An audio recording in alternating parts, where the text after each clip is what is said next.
companies that have left so far, Chevron, Exxon, Shell, BP, they were the ones who are responsible for bringing this stuff online. So even if nothing else went wrong and the oil kept flowing, you'd still be looking at a 50% reduction in output over the next few years because the Russians can't maintain this stuff.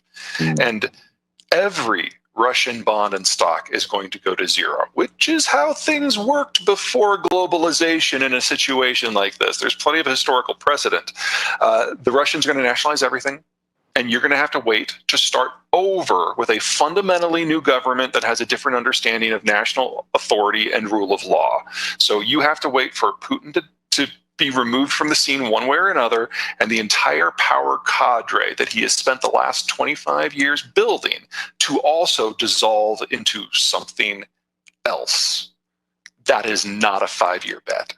Yeah, so there's two groups of oligarchs. You've got the ones that stole from Russia in the 1990s. Putin tamed all of those in the first half of the 2000s. And some of them are now the ones that are saying things against the war from outside of Russia.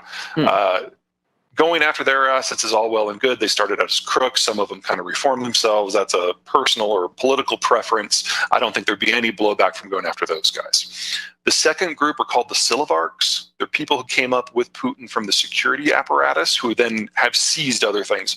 They are absolutely economically incompetent. And I heartily encourage everybody goes after those people's things. If you have assets in Russia, and you haven't written it down to zero, I'm kind of wondering what you're waiting for, because no one's getting any of that out. As for US or EU property in Europe, that's going to be so minor, it's not going to move the needle in terms of decision-making in any capital. So that's a great question. Whether Putin will survive, I don't know. People in this part of the world tend to slip in the shower and fall in some bullets from time to time. It's entirely possible that'll happen to him. I have no inside information on that side. He's done a really good job of kind of consolidating his control of the system, so I don't think that's a high risk for him. Where was I going with this? The people. Russia is a very large food exporter. The big problem is that they do a lot of wheat, they do some potatoes, you know, the stuff you can do in cold climates, and they import everything else. So the import-export is over. So they're back to kind of a monochromatic, high-saturated fat diet. This is one of the reasons why Russia and China are duking it out for the world's worst demography. We know based on the demographics, they will not survive this century. The question is, how fast do they fade from the world?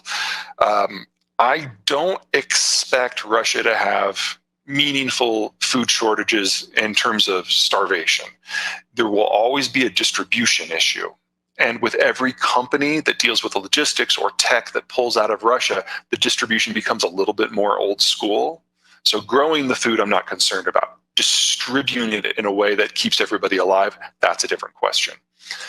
In terms of war deaths, even if this turns out to a really brutal, grinding World War II style house-to-house obliteration, you're probably looking at fewer than 1 million Russians dying. That's a lot. It's all concentrated in the young age group, but it's all dudes. And as Russia has shown, you can lose 15% of your male population of an age bracket and still limp on. I think the bigger problem overall is that is the outmigration.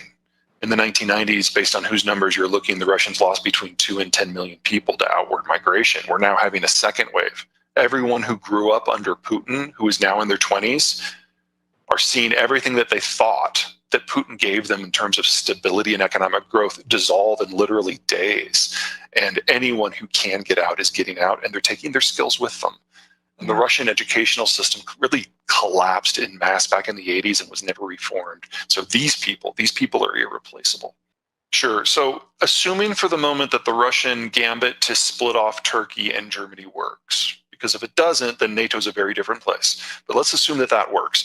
In that specific scenario, the Americans would be unlikely to function because they need those bases in Turkey and Germany in order to forward project into these countries. However, if we get to that point, I think that the violence would be significantly worse and the damage to civilian infrastructure wouldn't be incidental. It would be very deliberate. The Russians have been agitating against these countries since the Soviet Union fell. And while there are a lot of people in Russia who see Ukrainians as brothers and sisters and cousins, there is no one in Russia who's like, oh yeah, I just want to go and hug a Pole. So just the obliteration level of artillery use that we would see in places like Warsaw and Riga, we really have not seen that anywhere in the world except Grozny since World War II.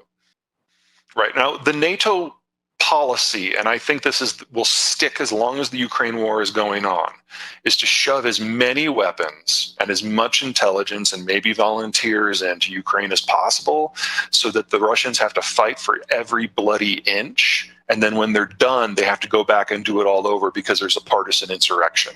Because as long as Russia is bleeding in Ukraine, they don't have a free hand to do what's next. And I think there's a recognition now in NATO capitals that this is not just about the separatist regions in Crimea and Kiev, that this is about going for the whole enchilada while the Russians still can. And so anything you can do to keep the Russians in Ukraine is a win.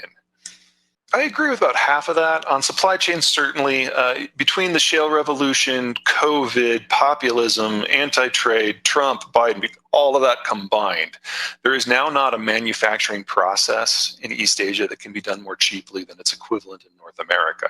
You just have to build the industrial plant first. And I realize that takes years based on the sector. So the US right now is going through its fastest industrialization ever, even faster than what we did during World War II.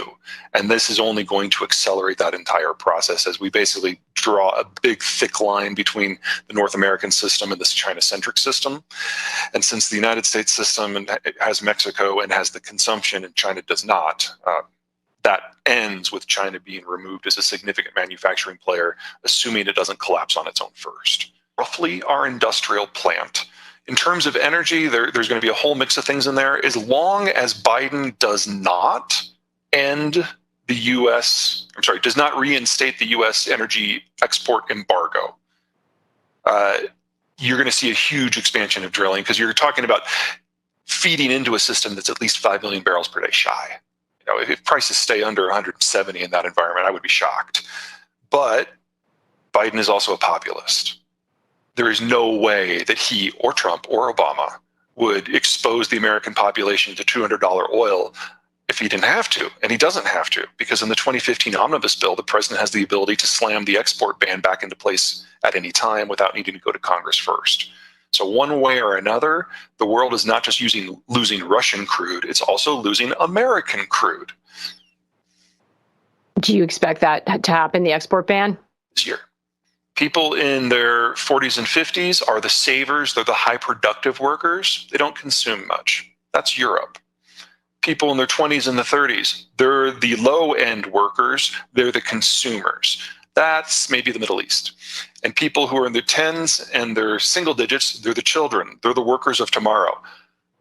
No one has children except for the United States, Mexico, France, and New Zealand. United States, Mexico, France, and New Zealand. Most advanced countries, and especially countries that are rapidly industrialized like China and Korea, they're already into that near retiree bracket. So we know that we're facing population collapses in a number of major economies, first and foremost China, because they stopped having kids in number 40 years ago. What about India? What about Africa? India is more like Mexico in that it's slowed down, but there's still decades left ahead of them.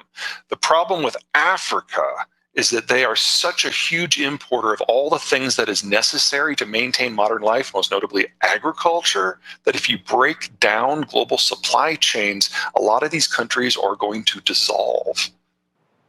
What about Latin America? Latin America is a pretty good spot. They've industrialized a little late and they've urbanized even later, but as a rule, they're kind of like a step behind Mexico in terms of the health of their demography. There's no country in Latin America that I'm overly concerned about, except for, of course, Venezuela, which has committed suicide.